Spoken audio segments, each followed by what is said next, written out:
Hello everyone, my name is Matthew Olson and I'm a 4-H agent in Clay County, Florida. This is my 4-H Holiday Bakeoff Teach Me in 3 video about my grandmother's Pecan Crunch Pie recipe, which I haven't been able to find anywhere on the internet, so I think it might be a secret family recipe.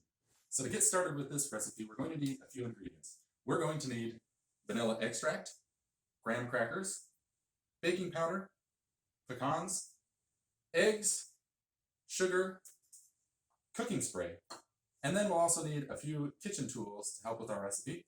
We'll need measuring spoons and measuring cups. If you have one of these choppers, that's useful for chopping up the pecans and also the graham crackers.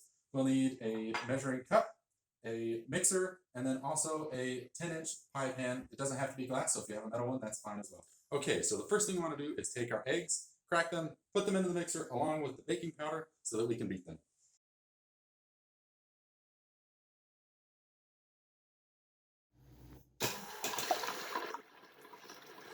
All right, now that we have our eggs and baking powder beating, we need to add the sugar very slowly.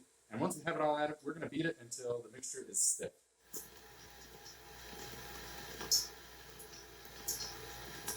So now we need to get some pecans and chop them up, and that's where our slap chopper will come in handy.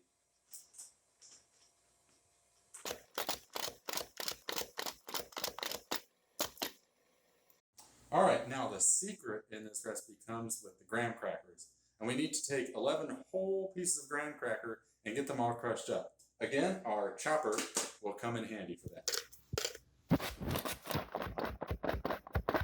Now that we have all of our graham crackers and pecans chopped up, we want to get them added to the egg mixture and make sure that it gets mixed really well, and also add in our vanilla while we're at it.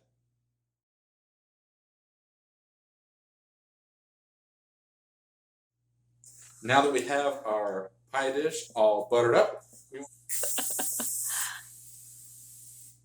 we want to spread out our pie filling into it, put it in the oven at 350 degrees for 30 minutes, and then once it comes out, we want to actually chill it in a refrigerator for 4 to 5 hours before you eat it.